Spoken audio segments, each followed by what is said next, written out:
बिस्मिल्लाहिर्रहमानिर्रहीम।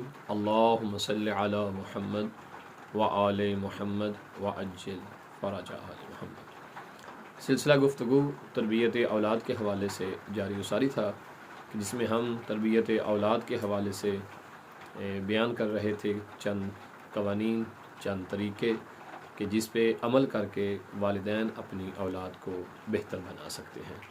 उनमें हमने मुक़द्दमाती गुफ्तगू की और आज हम बाकायदा तौर पे वालिदैन को जिन चीज़ों की तरफ मुतवज्जा करना चाहते हैं उनकी तरफ लेकर चलते हैं, ताकि हमें अंदाज़ा हो कि हमारी औलाद कैसी होनी चाहिए और अगर अच्छी औलाद चाहते हैं तो हमें क्या करना चाहिए, और वो लोग जिनकी अच्छी औलाद नहीं होती उनके साथ किस तरह के मामलात होने चाहिए। कुरान मजीद फ़ुरक़ान हमीद ने वाज़ेह इरशाद फरमाया है कि ए ईमान वालो, अपने आप को और अपनी औलाद को जहन्नम की जहन्नम की आग से बचाओ, यानी ख़ुद भी जहन्नम से बचो और अपनी औलाद को भी जहन्नम की आग से बचाओ।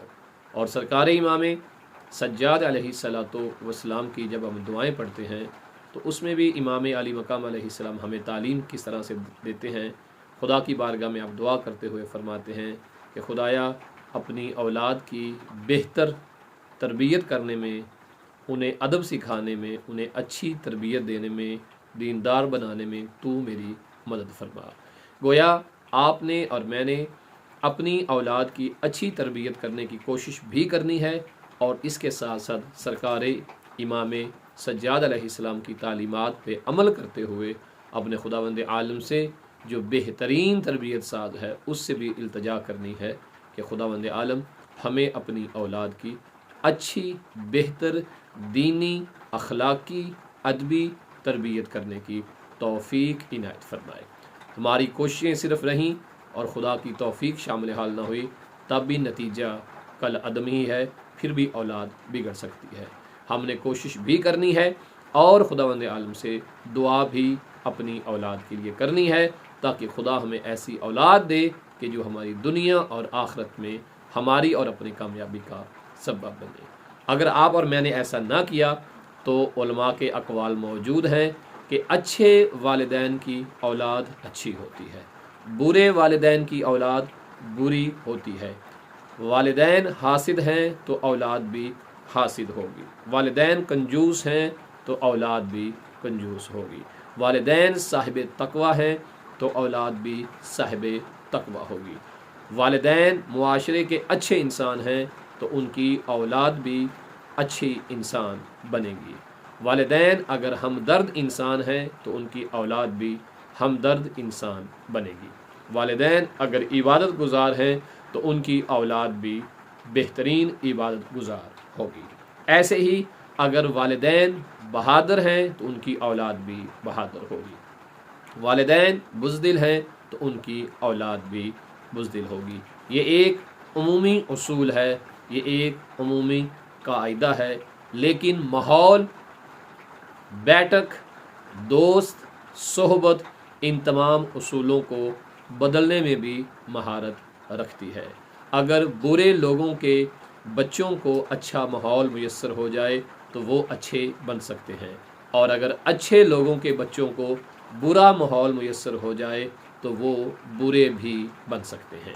लिहाजा अमूमी उसूल को भी ज़हन में रखना है और साथ इन महफ़िलों और बैठकों का भी ख्याल रखना है, औलाद के दोस्तों का भी ख्याल रखना है। कहीं ऐसा ना हो वालिदैन इस खुशफहमी में मारे जाएं कि हम चूँकि अच्छे हैं लिहाजा हमारी औलाद भी अच्छी होगी। ऐसा होना ज़रूरी नहीं है, अगरचे ऐसा ही होता है, लेकिन अगर वालिदैन मतवज्जे ना रहेंगे और आपकी औलाद को बुरे दोस्त मुयस्सर हो गए, बुरे लोगों में उन्होंने उठना बैठना शुरू कर दिया, फिर नतीजा ये होगा वालिदैन अच्छे और औलाद बुरी होगी। और अगर वालिदैन बुरी है लेकिन उनके बच्चों को खुशकिस्मती से माहौल अच्छा मुयस्सर हो गया है, दोस्त अच्छे मिल गए हैं, तो उनके भी संवरने के इम्कानात जो हैं वो मौजूद हैं। लिहाजा अगर आप और मैं सखी बनना चाहते हैं तो फिर हम उस आलिम दीन के उसूल पे अमल करें जो कहते हैं कि मेरी वालिदा जब मैं स्कूल जाता था तो मेरी वालिदा मुझे कुछ पैसे देती थी अपने ख़र्चे के लिए, जबकि वो मैं ख़ुद भी खर्च करता और दोस्तों को भी देता, चूँकि वालिदा मुझे खर्च करने के लिए भी पैसे देती थी। आहिस्ता आहिस्ता मैं जवानी तक जब पहुंचा तो मैं सखी बन चुका था।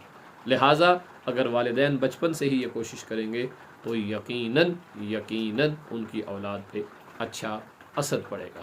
खुदावंद आलम हमें अपनी औलाद को अच्छा बनाने की तौफीक दे।